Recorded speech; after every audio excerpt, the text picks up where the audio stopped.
Puji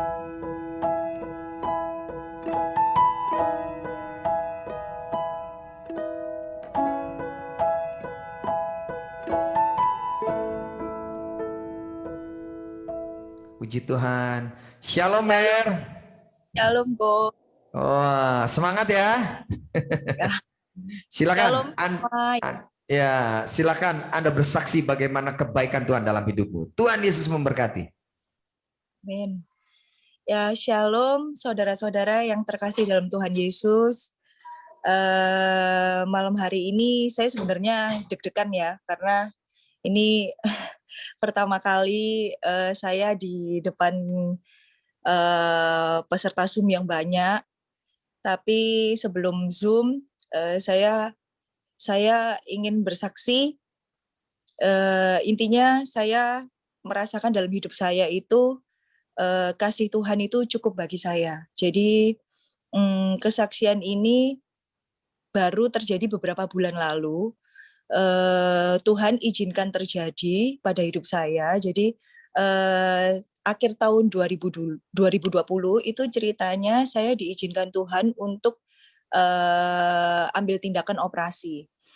Nah, ceritanya mungkin saya persingkat. Jadi pada waktu itu saya diputuskan oleh dokter operasi karena saya ada miom sama kista gitu. Jadi ada miom sama kista di kandungan saya, miomnya rahim saya, kalau yang kistanya di indung telur saya.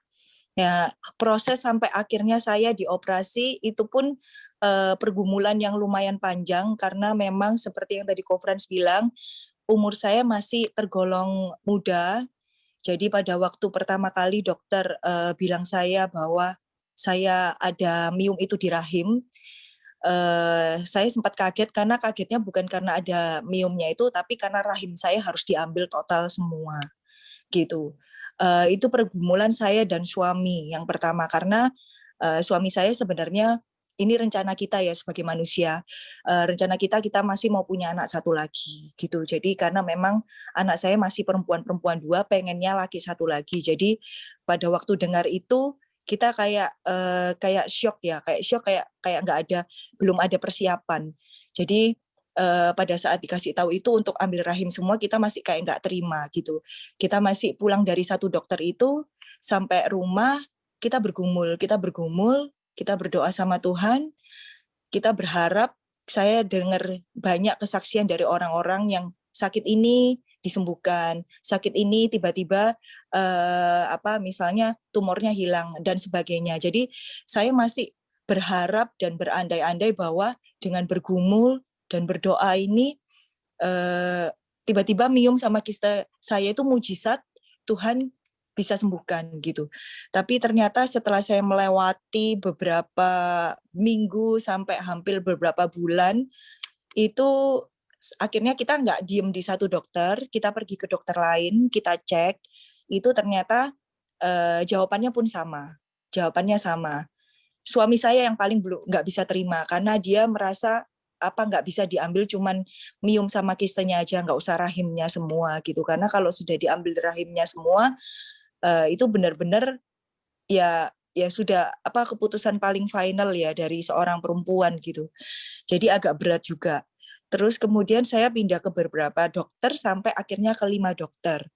Nah, semua 5 dokter itu pun akhirnya bilang harus diangkat semua rahimnya karena kita sudah konsultasi, biarpun rahimnya dibiarkan tinggal pun saya kalau untuk hamil lagi tuh kesempatannya itu sedikit sekali ya, karena takutnya nanti anaknya kegencet sama miumnya itu.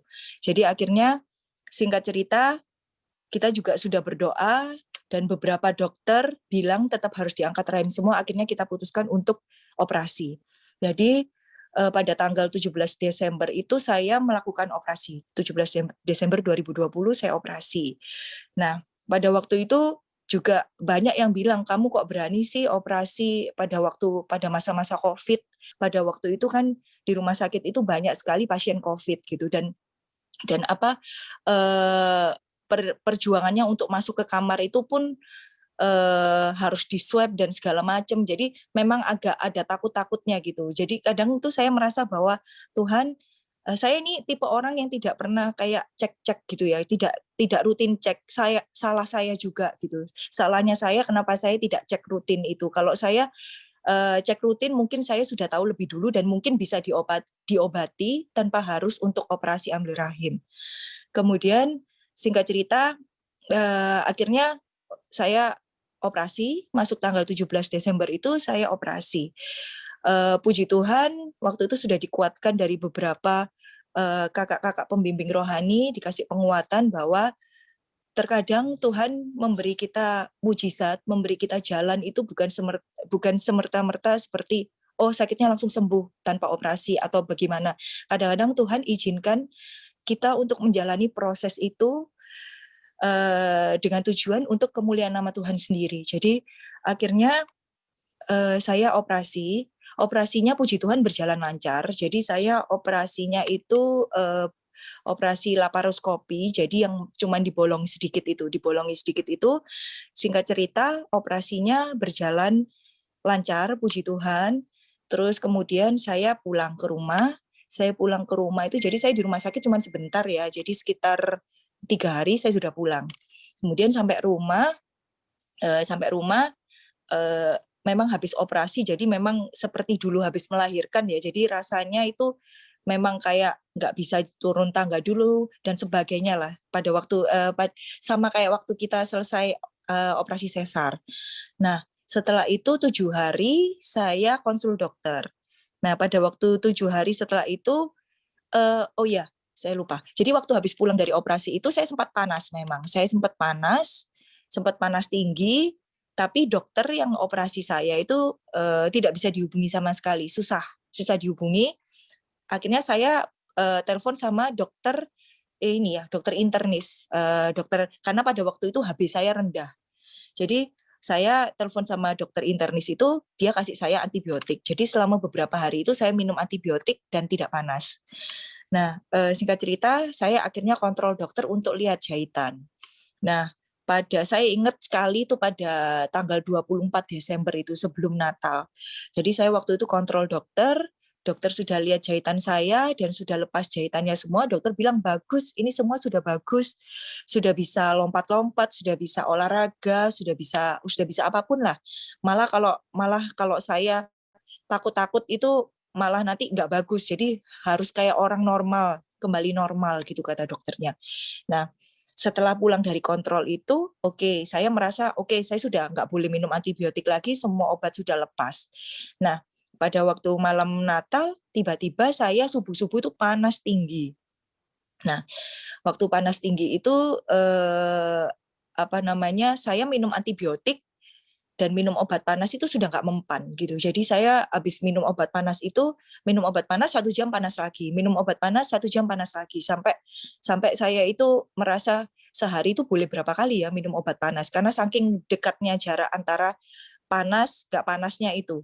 Terus akhirnya saya keesok itu hari itu tanggal 24, tanggal 25-nya saya telepon dokter kandungan saya. Dia bilang, dok saya ini kemarin dokter bilang saya baik-baik saja, sudah semuanya kering, sudah bagus, bisa beraktivitas normal. Saya ini sekarang panas dok, dan panasnya itu nggak bisa diminumin obat panas. Saya sudah sampai ganti-ganti obat panas beberapa macam gitu. Terus kemudian dokternya bilang, kamu coba tes COVID. Dokternya curiga saya COVID. Terus kemudian setelah itu saya disuruh swab test, suruh PCR. Nah, pada saat itu saya bingung karena saya dalam keadaan gak fit, saya dalam keadaan panas, disuruh antri padahal waktu itu ya karena berbarengan dengan liburan Natalan, jadi itu semua rumah sakit full untuk PCR swab testnya. Jadi saya harus booking dulu. Nah, saya bilang sama dokter kandungan saya, dok, saya kalau harus nunggu, saya takut karena keluarga saya sudah bilang, kamu cepetan harus ke rumah sakit karena takutnya infeksi, nanti itu sepsis. Kumannya sudah terlanjur masuk ke dalam darah gitu. Jadi takutnya malah mengenai organ lain. Cepat masuk aja gitu.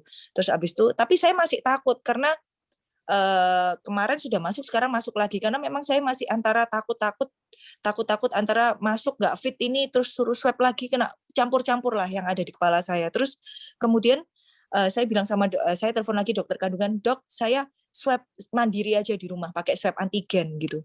Saya pakai swab antigen, puji Tuhan saya negatif gitu. Saya negatif, dokternya saya telepon, dokter kandungan masih tidak percaya. Dia bilang itu nggak akurat, kamu tetap harus PCR gitu. Terus akhirnya saya agak susah ya komunikasi dengan dokter kandungan karena dia sangat yakin bahwa operasinya dia itu lancar dan semua berjalan normal gitu loh. Tidak mungkin ada kesalahan dan tidak mungkin sampai ada infeksi dan lain-lain. Akhirnya saya konsultasi lagi sama dokter internis. Akhirnya dokter internis yang suruh saya, sudah kamu masuk aja. Nanti pada waktu itu saya sudah sempat tanya sama dokter, sama susternya, kalau saya ini dalam keadaan panas gimana? Oh ya nanti tubuhnya di ruang UGD yang tempatnya orang COVID. Saya malah takut lagi karena waduh, saya belum tentu COVID, tapi saya disuruh tunggu di ruang COVID gitu.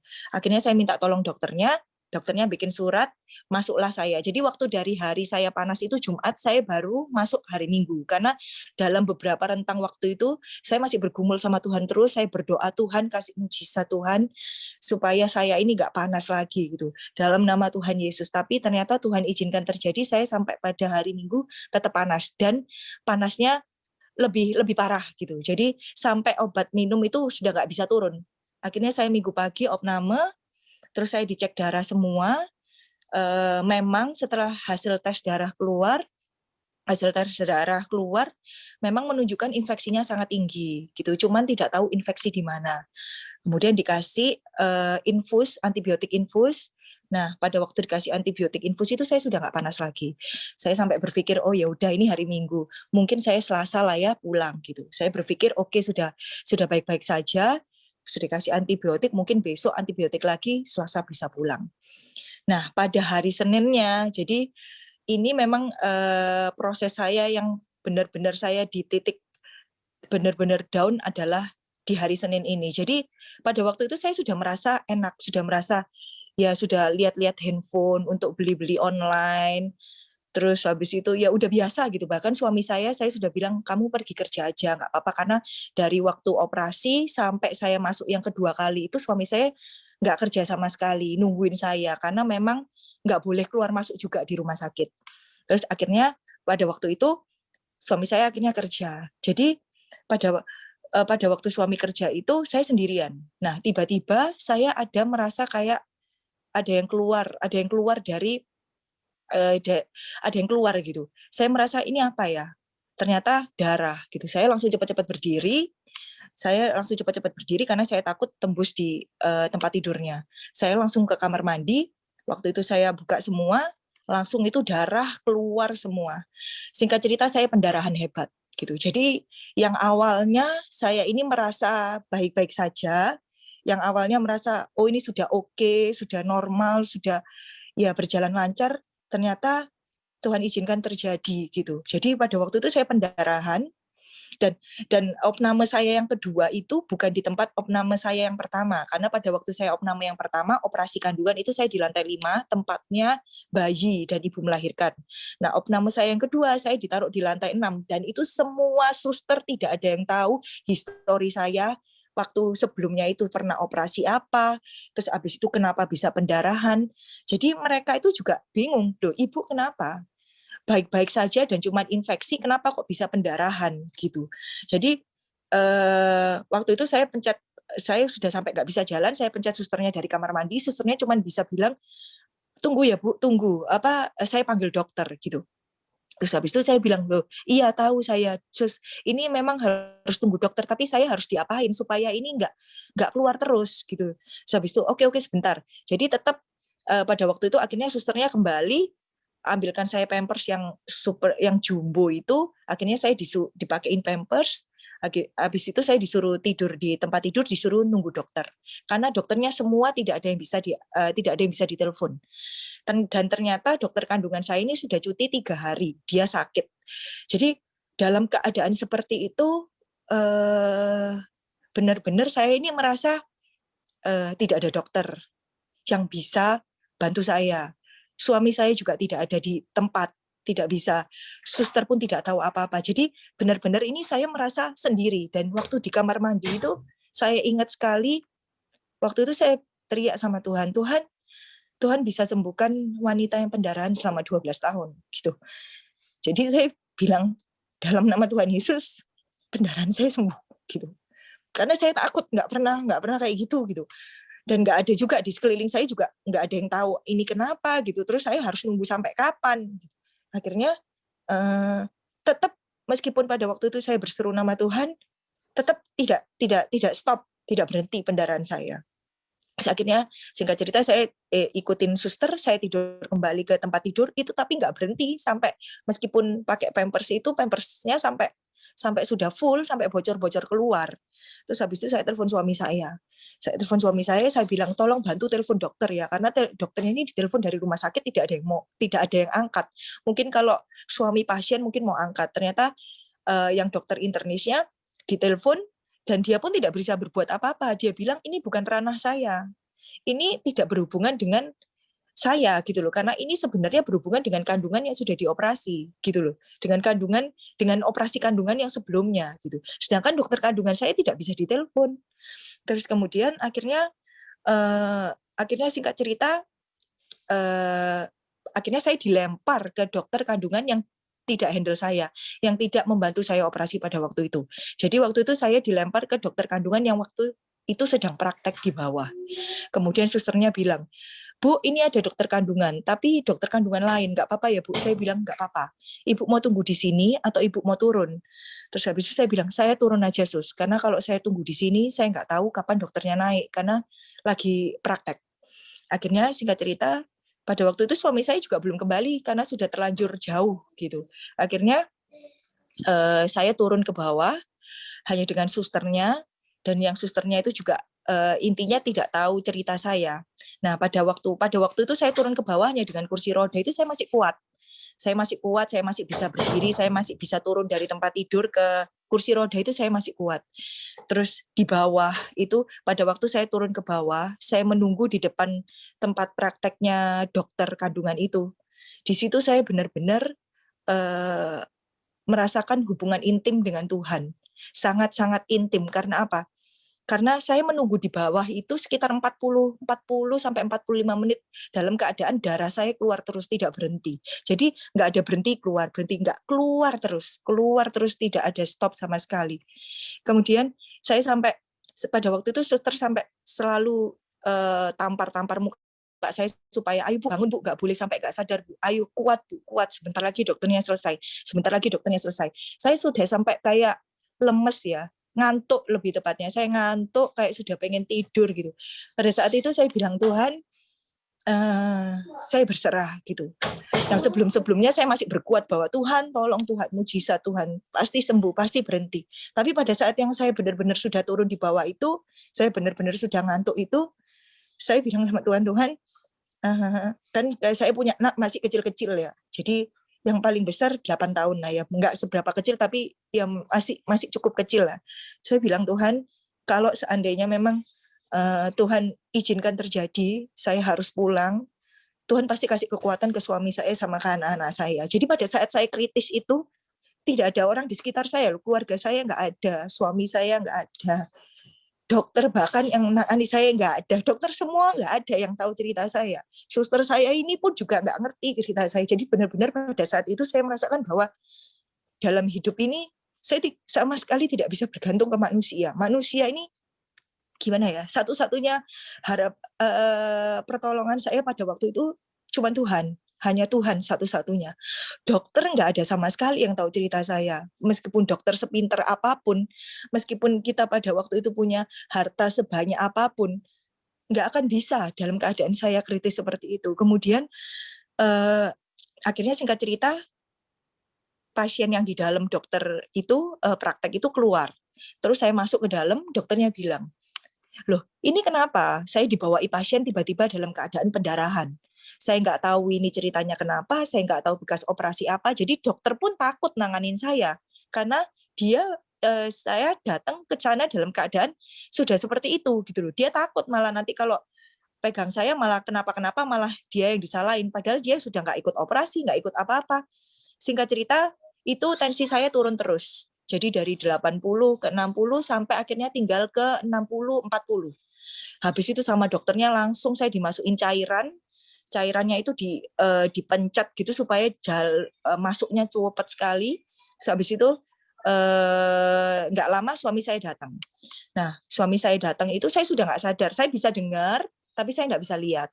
Saya bisa dengar suami saya ngomong apa sama dokter, dia menjelaskan ini ceritanya kenapa, dulunya operasi apa, akhirnya sama dokternya, ini tapi saya nggak bisa ambil tindakan. Karena kalau tensinya masih rendah, saya nggak boleh ngapa-ngapain. Kalau nanti dia apa-apain malah bahaya. Tunggu sampai tensinya naik dulu. Jadi ya kita mau nggak mau harus nunggu. Jadi dimasukin cairan itu sambil nunggu tensi saya naik. Puji Tuhan nggak lama tensi saya berangsur naik. Berangsur naik. Singkat cerita, akhirnya saya dilakukan tindakan. Saya sampai tidak sempat diturunkan ke ruang operasi. Karena apa? Karena kalau turun lagi ke ruang operasi, persiapan lagi nggak keburu. Akhirnya saya dilarikan ke tempat pembiakan sel-sel telur itu yang orang mau bayi tabung. Saya sampai dimasukkan ke ruangan itu karena saking cepat-cepatnya. Nah, pada saat itu dimasukkan ke situ, saya sudah agak sadar karena tensi saya sudah mulai naik. Nah, pada saat itu saya dimasukin alat karena dokternya ini mau lihat kenapa kok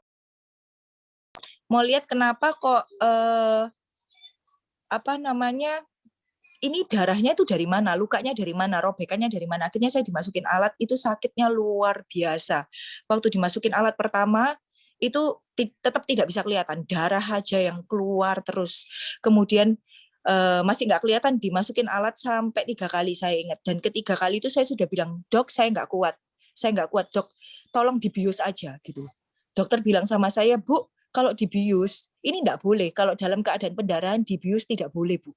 Saya bilang nggak apa-apa dok, daripada saya teriak-teriak dokter juga nggak bisa masukin alat dengan leluasa. Saya juga kesakitan luar biasa dok, nggak bisa.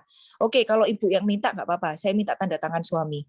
Terus habis itu akhirnya suami saya tanda tangan, oke saya dibius. Singkat cerita, habis itu saya nggak sadar lagi. Setelah itu saya baru sadar, itu pokoknya saya tindakan dari jam 1, saya baru sadar sekitar jam 8 malam. Nah, waktu itu saya kembali, singkat cerita puji Tuhan, dari yang saya kritis itu, Tuhan Yesus selamatkan, Tuhan Yesus menyertai saya, Tuhan Yesus tidak pernah meninggalkan saya sedetik pun, tetapi memang ini Tuhan izinkan terjadi untuk saya yakin ini memang proses hidup saya yang memang harus saya lalui, tapi yang saya yakini Tuhan itu nggak pernah meninggalkan saya sedikit pun. Even orang-orang dekat saya pun nggak ada di saat itu. Cuma Tuhan yang ada di samping saya. Gitu. Jadi pada waktu itu saya kembali ke kamar, saya tanya sama suami saya, dokternya bilang apa?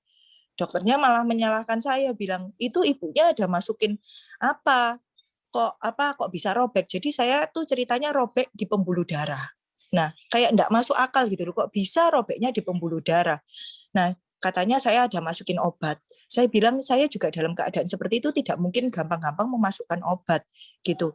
Jadi tapi di luar itu semua saya bilang sama suami saya, sudahlah, saya sudah selamat. Saya puji Tuhan masih kasih kesempatan saya untuk hidup, masih bisa ketemu sama anak-anak saya masih bisa pulang ke rumah. Saya nggak mau memperpanjang, padahal banyak sekali yang bilang itu mungkin kesalahan dokter.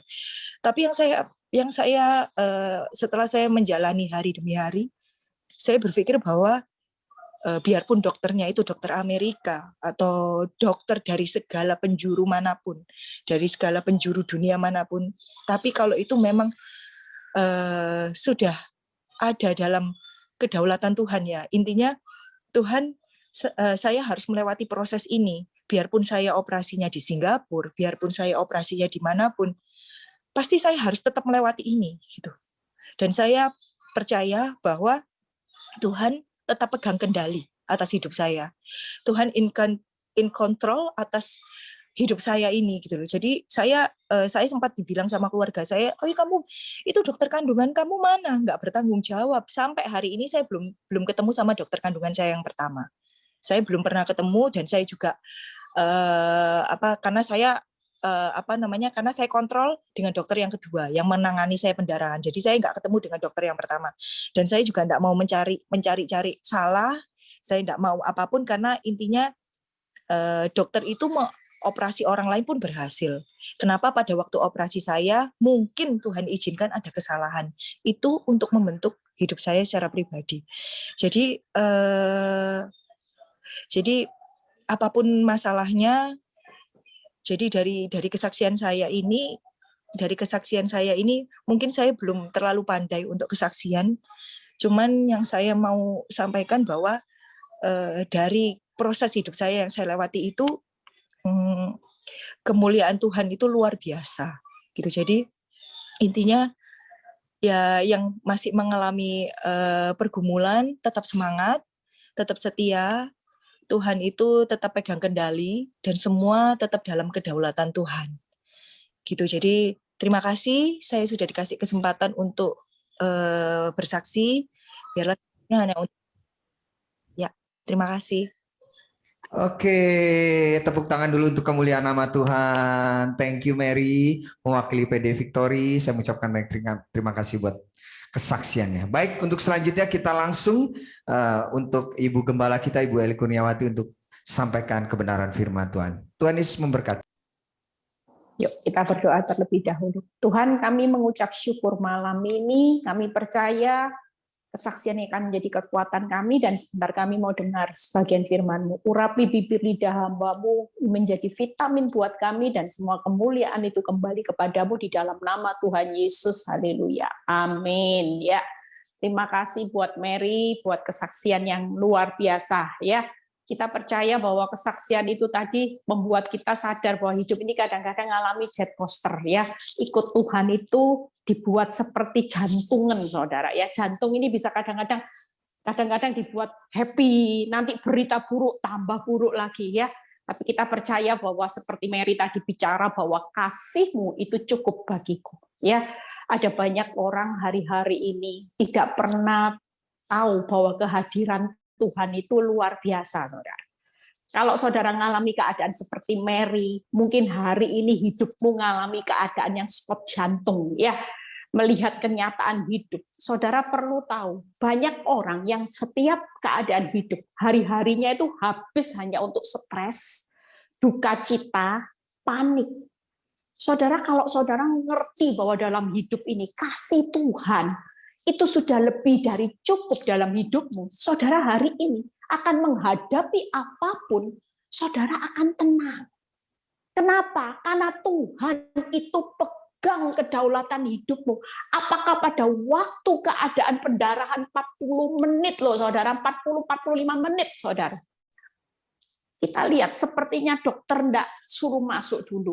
Bayangkan darah keluar dalam 45 menit, HB cuma berapa? 60-40, saudara. Itu ICU, saudara. Beberapa saat yang lalu kita pernah mendoakan orang di rumah sakit kena kasus seperti Mary meninggal loh, usianya 42. Waktu masuk rumah sakit tanpa ditemani keluarga. Tapi begitu pembuluh darah itu robek, fatal, saudara. Habis dibius, tidak bangun, saudara. Tapi kita percaya apapun yang terjadi, 40 menit dalam keadaan kritis. Tapi ketika kita mengalami Tuhan, kita percaya bahwa kasih Tuhan itu sudah lebih dari cukup atas hidup saudara dan saya. Hari ini kita mau belajar untuk tenang, saudara. Kita jangan habiskan sepanjang hidupmu hari ini hanya untuk mikiri masalahmu. Kita tahu hari-hari ini kenapa saudara diizinkan mengalami jet coaster.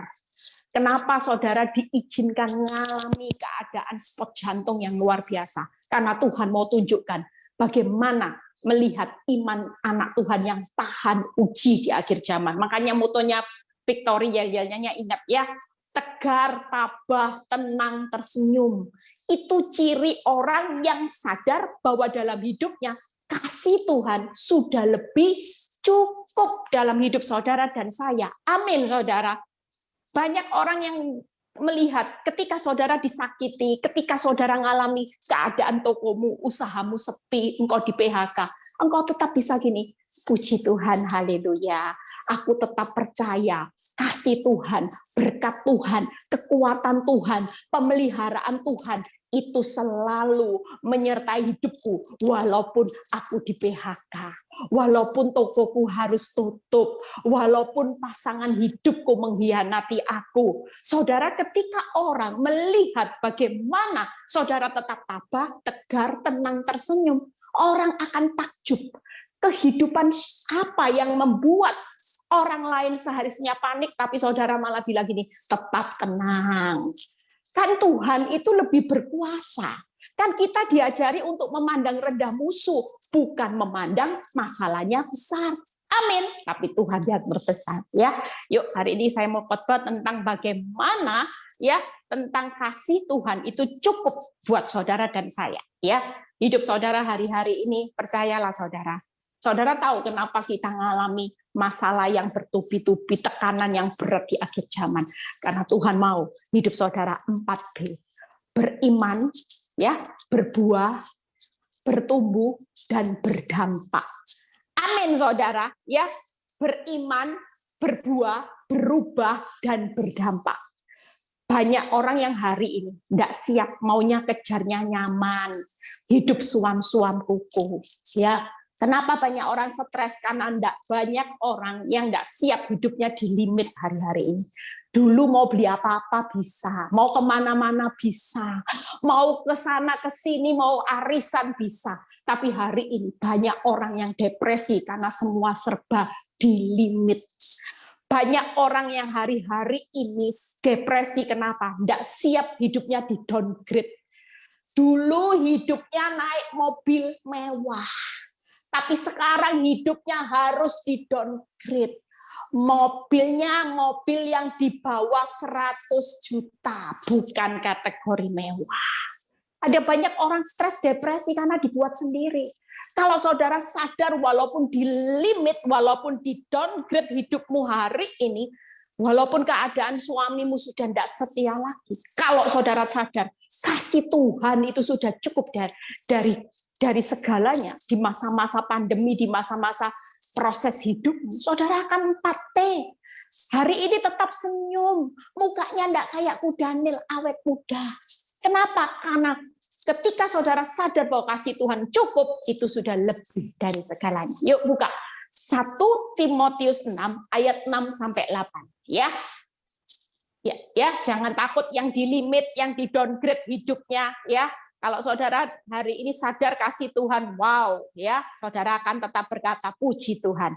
Memang ibadah itu kalau disertai rasa cukup ya, itu akan memberi keuntungan yang besar. Lihat ya, ketika saudara merasakan ibadah, orang ibadah itu bagaimana? Hubungan yang punya intim sama Tuhan. Ya, waktu saudara mengalami keadaan proses hidupmu dan saudara berkata gini, pokoknya punya Tuhan, Tuhan aja sudah lebih dari cukup. Saudara akan mengalami satu keuntungan yang besar. Sebab kita tidak membawa sesuatu apa ke dalam dunia, kita pun tidak dapat membawa apa-apa keluar. Asal ada makanan dan pakaian cukup. Amin, saudara. Hari ini yang membuat saudara panik karena saudara tidak pernah merasa cukup. Itu sebabnya hari ini kehidupan saudara mengalami satu proses di mana saudara merasa kalau di downgrade, mengalami kepahitan, hidup harus mengalami kehilangan. Saudara berkata, hidup ini tidak cukup.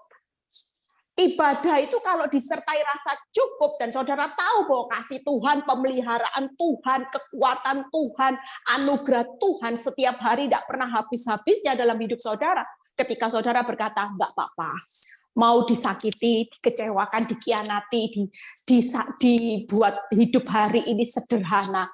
Kita belajar, saudara. Memang tidak gampang.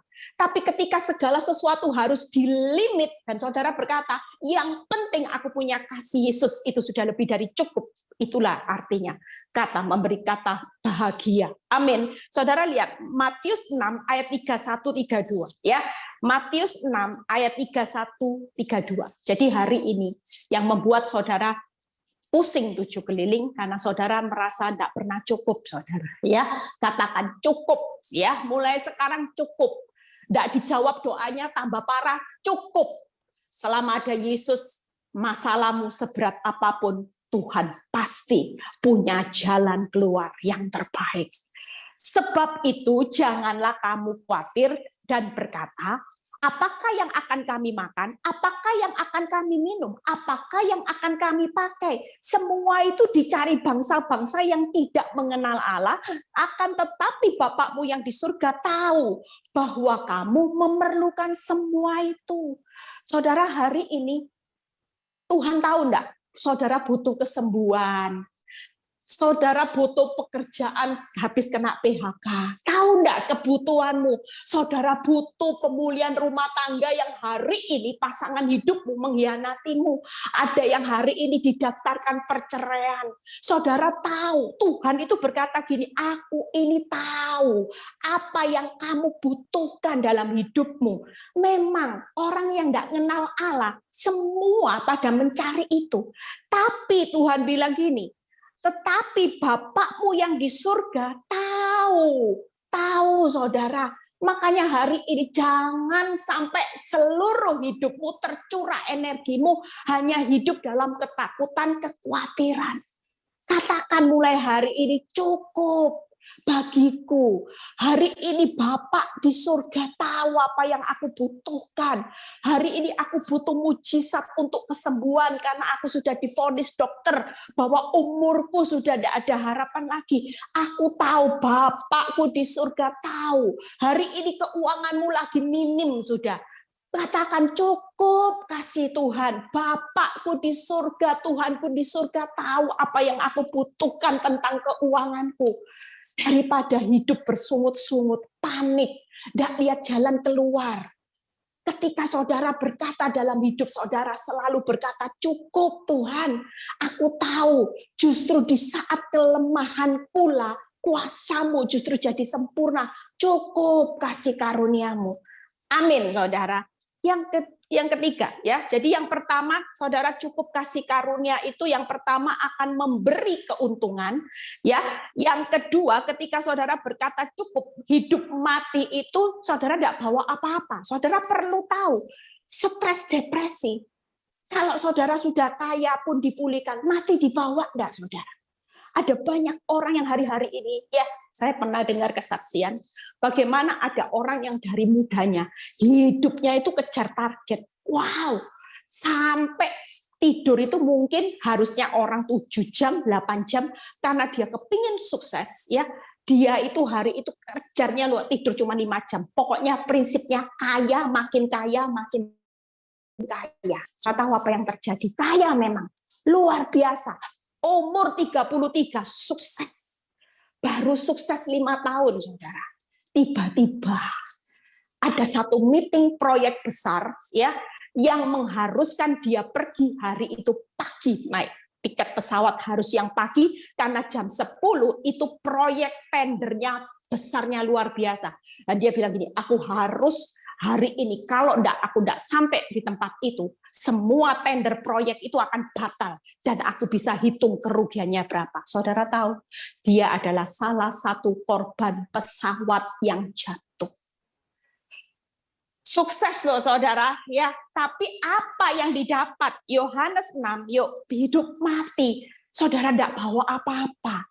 Makanya hari ini berjalan bersama Tuhan dengan kata cukup. Tuhan bilang gini, kalau kamu bisa cukup, aku loh yang memberikan engkau keberuntungan. Ingat loh ya, hidup matimu mati tidak bawa apa-apa. Yang ketiga, Yohanes 6 ayat 35. Kata Yesus kepada mereka, akulah roti hidup. Barang siapa datang kepadaku, ia tidak akan lapar lagi, dan barang siapa percaya kepadaku, ya. Panas, ayat saya kok putus ya. Barang siapa percaya kepadaku. Saudara lihat ya, kata Yesus, akulah roti hidup dan barang siapa datang kepadaku, ia tidak akan lapar lagi. Saudara perlu tahu hari ini, kita semua kalau sudah panik, saudara Apa yang saudara lakukan? Saudara mulai panik, ambil jalan keluar, ambil jalan sendiri. Tapi firman berkata, ketika saudara sadar bahwa Yesus adalah roti hidup, apa yang dilakukan? Datang dan percaya. Hari ini yuk datang, percaya. Yang ketiga, tidak akan lapar lagi. Kalau saudara hari ini mengalami keadaan apapun, sudahlah datang percaya. Cukup kasih karunia Tuhan. Tidak usah cari dukun. Tidak usah cari paranormal untuk cepat kaya. Ini rahasia sudah diberikan. Aku itu roti hidup, kamu tidak akan lapar. Ketika engkau datang dan engkau cukup percaya bahwa aku Tuhan Allahmu yang sanggup mencukupkan semua kebutuhanmu menurut kekayaan kemuliaanku. 3 hal yang akan saya bahas cepat ya. Yang pertama, hari ini kalau ada rasa cukup itu akan memberi keuntungan. Saudara sadar bahwa hidup sampai mati saudara tidak bawa apa-apa. Yang ketiga, saudara tidak akan lapar. Itu keuntungannya. Yang pertama memberi keuntungan yang besar, ya, 2 ayat lagi selesai. Mazmur 143 ayat 7 sampai 9. Bagaimana hari ini kalau saudara merasa cukup dengan kasih karunia Tuhan? Yuk kita baca.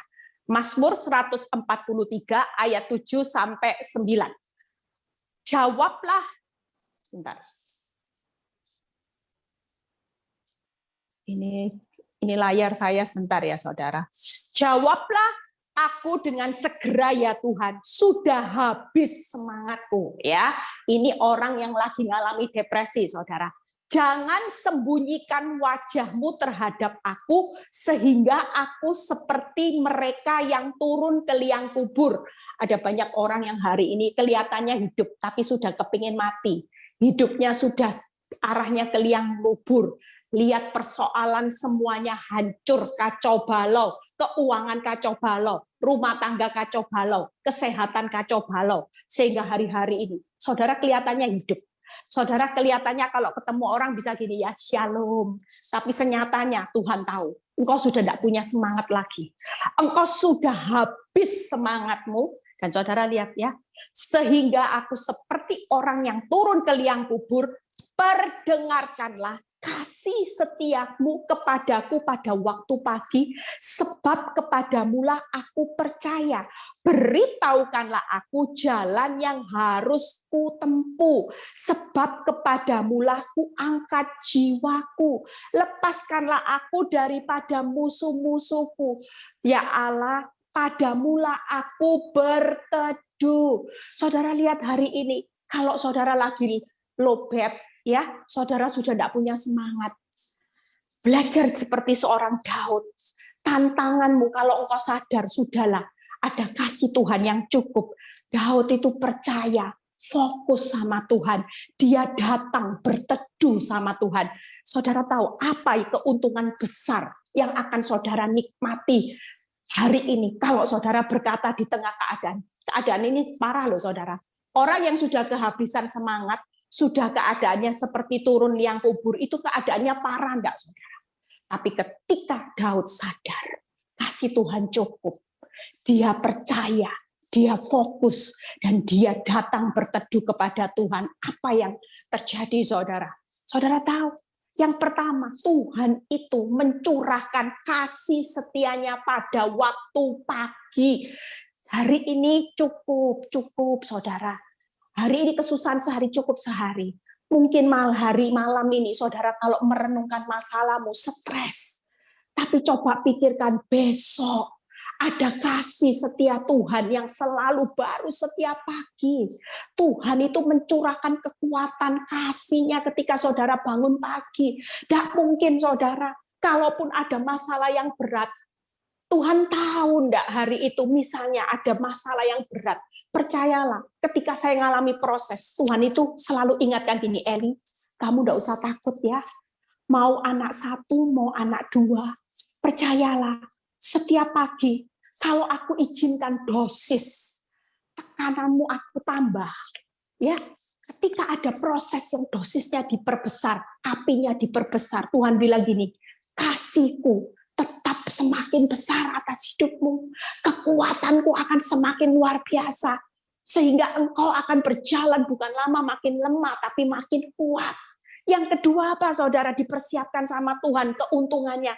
Tuhan itu memberitahukan itu loh tadi. Tuhan tunjukkan jalanmu yang harus kau tempuh.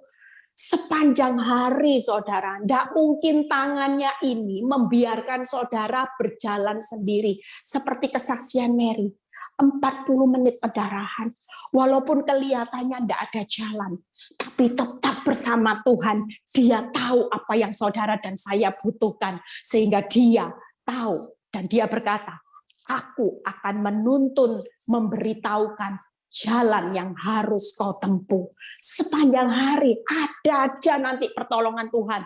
Mungkin hari ini keuanganmu, keadaan ekonomimu hancur. Percayalah, setiap pagi saya selalu melatih hidup saya. Tuhan, pagi hari aku terima kasih setia.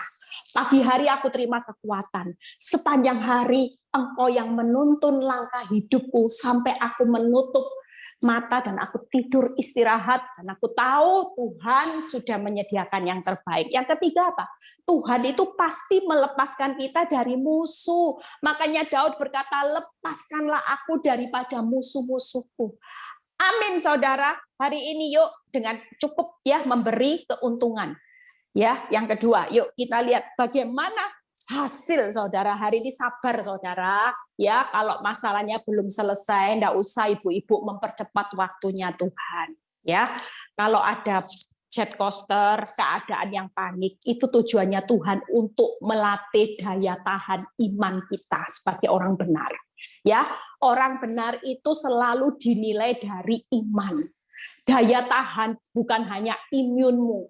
Masa pandemi ini loh, saya lihat, saya itu metik banyak hal. Kalau orang lihat hari-hari ini, bukan hanya membangun imun, saudara, iman, tapi imun saya.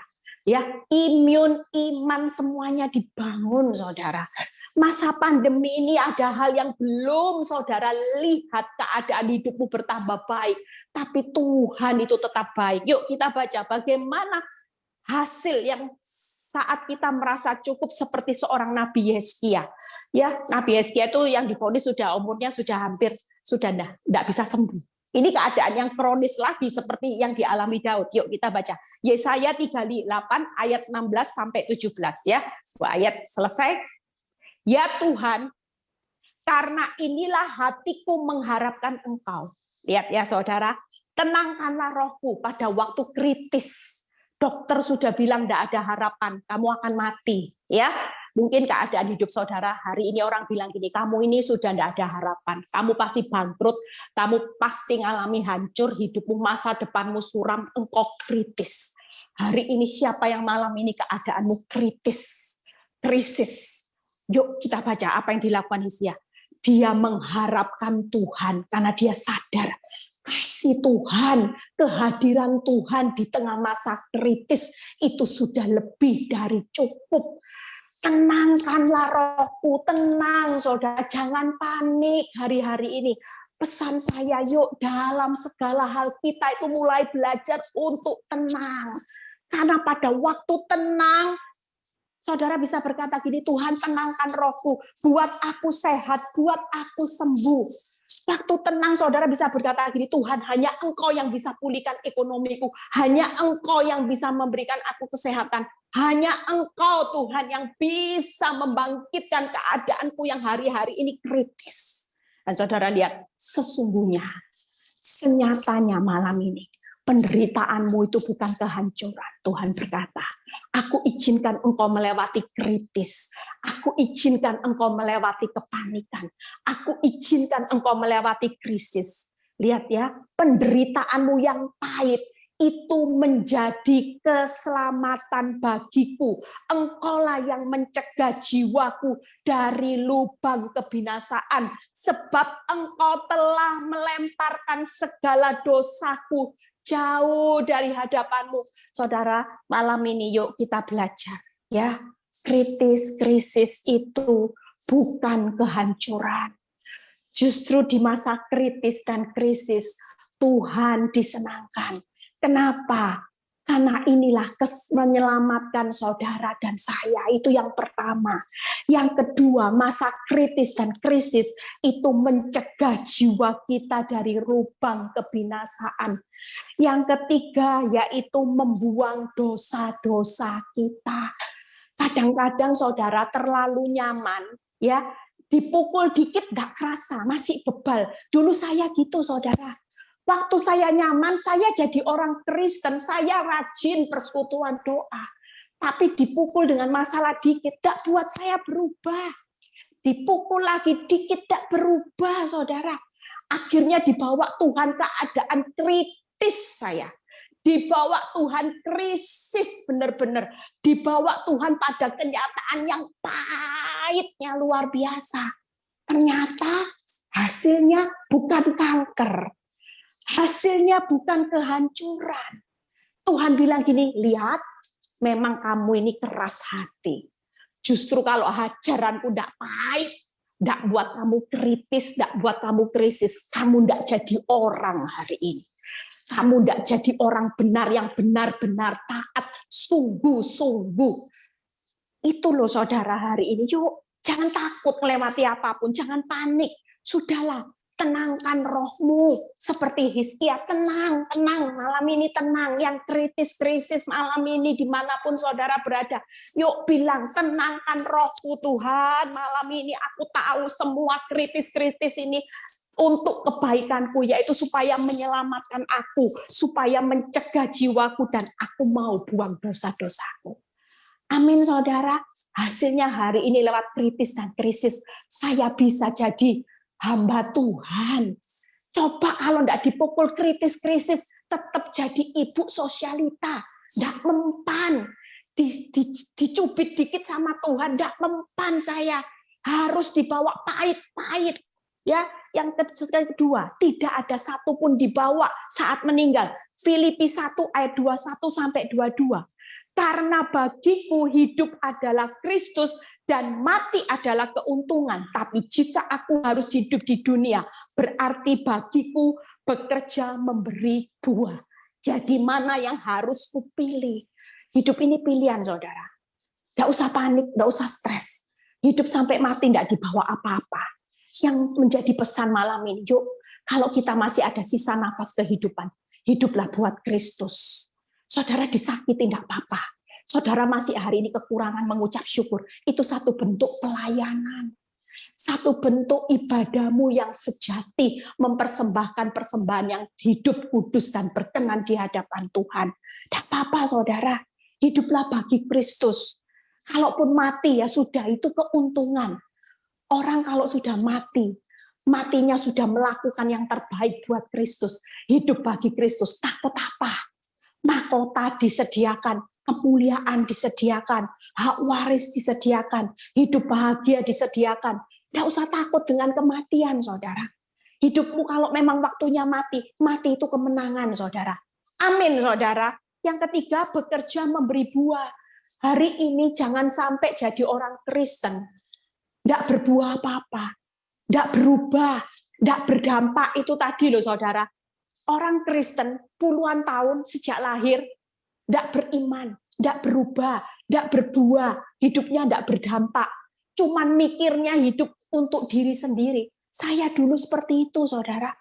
Hari ini sampai jujur dengan masa pandemi ini, di mana Tuhan makin promosikan hidup saya. Kalau orang tanya, Eli masalahmu gimana? Tidak ada sempet mikir masalah. Setiap hari dari buka mata sampai tutup mata, ngurusi masalahnya orang, saudara. Tapi tidak apa-apa buat saya. Saya tahu selama masih ada nafas kehidupan, Tuhan bilang gini, buat apa mikir masalahmu? Masalahmu aman. Cukup kasih karuniaku. Tidak akan hancur, tidak. Percaya. Tidak usah mikirin masalah. Kalau kamu belajar melayani orang, kamu belajar memberi berkat buat orang, khotbah. Sebenarnya dari tahun lalu, tanya, saya sudah planning, maunya khotbah saya kurangi, saudara. Saya bilang, ini Tuhan, capek Tuhan. Saya harus khotbah dimasukin YouTube, capek Tuhan. Harus ganti-ganti tema Tuhan. Cari sumber. Mending kalau sudah dimasukin YouTube, bisa ganti-ganti, bisa diulang-ulang. Ini tidak bisa Tuhan. Khotbah hari ini tidak bisa diulang lagi. Khotbah hari ini sudah, belum lagi cari tema. Belum lagi cari firman Tuhan. Saya bilang gini, Tuhan, saya boleh enggak ya Tuhan? Saya khotbah 1 minggu sekali aja Tuhan, tahun 2021. Tuhan bilang gini, terus apa maumu? Sisa waktumu mau buat apa? Ya enggak apa-apa. Ya duduk-duduk, ya nyantai-nyantai Tuhan. Tuhan bilang gini, waktuku sudah semakin singkat. Kamu harus bekerja memberi buah. Kalau duduk nyantai-nyantai, memberi buah enggak buat kerajaan Allah. Ya sudah, nurut saudara, nurut. Amin saudara. Tapi enggak ada untungnya, enggak ada ruginya maksud saya. Ya, yuk ayat yang terakhir. Fran, siap lagu. Tidak akan lapar lagi. Malam ini saudara yang punya beban sakit penyakit, ya, saudara yang benar-benar ngalami krisis, yuk kita berdoa sama-sama, ya, saudara enggak usah takut, tidak akan lapar lagi. Yesaya 40 ayat 31. Tetapi orang-orang yang menanti-nantikan Tuhan mendapat kekuatan baru. Amin saudara. Kalau saudara tahu Yesus adalah sumber roti hidup hari ini, tetap datang percaya kepada Tuhan. Nantikan waktunya Tuhan, enggak usah mempercepat, ya. Saudara tahu saya kenapa bisa kuat sampai hari ini. Tuhan itu bilang gini dari pertengahan proses. Tuhan bilang gini, Eli, ada harga yang harus kamu bayar, ada jeripaya yang harus kamu bayar, ada kualitas yang akan kamu dapat. Ibu-ibu hari ini menantikan Tuhan itu tidak ada ruginya, ya. Saudara makin lama proses hidupmu, percayalah, ada harga yang saudara bayar, akan ada hasil kualitas nanti, khususnya ibu-ibu yang lagi bergumul suami, ya. Ibu-ibu itu lucu. Kalau konseling ngomong sama saya gini, Bu Eli bisa telepon enggak? Saya pikir urgent, ya saya pikir ya penting. Dia bilang gini, Bu Eli saya kangen sama suami saya. Ya, saya kangen Bu Eli, doakan saya sudah berapa lama ini saya ditinggal suami, kangen. Saya bilang, Ibu, ayo nantikan Tuhan, ya. Kita semua pasti secara daging kangen sama pasangan hidup yang sudah ditinggal, ya. Tapi enggak usah lebay, enggak usah melo. Ini loh firman. Orang yang menantikan Tuhan mendapat kekuatan baru. Mereka seumpama raja wali yang naik terbang dengan kekuatan sayap, ya. Mereka berlari dan tidak menjadi lesu, mereka berjalan tidak menjadi lelah. Hari ini penundaan Tuhan bukan untuk perkara yang sia-sia. Selama Tuhan menunda hidup saya, ternyata Tuhan bangun kekuatan. Amin. Tuhan bangun kekuatan, arahnya dibawa naik, ada pelipat gandaan, ada promosi. Dan saudara berjalan makin lama, tidak akan menjadi lesu. Makanya hari ini semangat. Ya, saya sudah selesai. Ya, quote-nya boleh dibaca, Aileen yang terakhir, enggak keburu, baca quote aja yang terakhir. Ya, kita percaya malam ini, ya, 3 hal hari ini. Yuk, cukup kasih karunia seperti kesaksian Mary tadi, ya. Saudara dan saya percaya, ya, enggak usah takut menghadapi apapun, ya. Baca sama-sama, ya. Nikmatilah hidup dengan rasa cukup dan bersyukur di balik masalah, kerugian, kehilangan, kekurangan dan kelemahan, ya.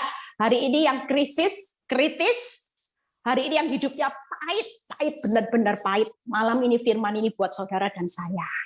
Saudara tahu cukup kasih karunia akan memberikan keuntungan. Ingatkan buat hidup saudara. Buat apa sih pahit? Buat apa sih sedih? Toh mati ya enggak dibawa. Saudara mikir pasangan hidup, kepingin kangen, pulih cepet-cepet, mati enggak bisa sama-sama. Kalau enggak, saudara mati duluan atau suami mati duluan. Ya toh? Keuangan dipikiri stres, depresi, mati juga besok enggak dibawa. Jadi hari ini kalau mau sedih, krisis, ingatkan, cukup kasih karunia. Tuhan sudah siapkan banyak keuntungan. Amin, saudara. Ya, Tuhan sudah menyiapkan banyak keuntungan, hidup sampai mati enggak bawa apa-apa. Dan yang ketiga, hari ini adalah yang terakhir apa tadi? Tidak akan lapar lagi ketika saudara berkata cukup. Yuk, Fran, nyanyi satu lagu. Haleluya. Ya. Kita percaya malam ini yang krisis, musik boleh mengalun pelan. Rasakan kehadiran Tuhan malam ini. Kami tahu Engkau hadir tengah-tengah kami. Engkau mencurahkan kasih-Mu. Engkau berkata bahwa kasih-Ku sudah lebih dari cukup. Aku tahu apa yang Engkau butuhkan hari ini. Malam ini aku tahu apa yang Engkau butuhkan. Aku tahu setiap tetesan air matamu, setiap ketakutanmu, Tapi ketika engkau datang dan percaya bahwa kasih-Ku lebih dari cukup malam ini atas hidupmu, engkau akan melihat ada banyak keuntungan. Ketika engkau tidak depresi di tengah krisis dan kritis malam ini, walaupun kenyataan hidup pahit, engkau akan melihat bagaimana kasih setiaku menuntun engkau setiap hari. Aku akan menuntun jalan yang harus engkau tempuh. Bahkan janjiku, aku akan melepaskan semua musuh-musuh. Aku tidak pernah merancangkan kecelakaan. Semua ini untuk kebaikanmu, untuk menyelamatkan hidupmu, menyelamatkan karakter Kristus, untuk menyelamatkan jiwamu dari lubang kebinasaan, dan kau akan melihat karyaku sempurna. Biarlah malam ini kami mau sehati berdoa, Tuhan. Malam ini ada seorang ibu yang HB-nya, tekanan darahnya begitu rendah. Penyakit apapun malam ini kami mau sehati sepakat. Saudara yang tahu hari ini, malam ini benar-benar engkau dalam posisi krisis, dan kenyataan hidup yang pahit. Saudara boleh mengangkat tangan. Kami percaya Tuhan, malam ini Tuhan, kami akan melihat karya Tuhan yang luar biasa buat setiap kami yang sudah mengalami kritis. Kami tidak mau panik, kami mau datang percaya kepadamu, itu keputusan kami. Kami akan melihat bagaimana yang sakit, yang HB-nya benar-benar drop hari ini, di mana tekanan darah yang drop, kesehatan, kelemahan fisik yang hari ini benar-benar diambang batas, sehati di dalam nama Tuhan Yesus. Kami minta kuasa mujizat kesembuhan itu terjadi seperti Mary ketika engkau bagaimana bertindak walaupun tidak ada manusia yang bisa menolongnya sekalipun dokter. Tapi kami punya dokter di atas segala dokter, Tuhan. Di dalam nama Tuhan Yesus jadilah sembuh, jadilah sehat. Dan malam ini yang alami krisis dalam ekonomi, keuangan, pekerjaan.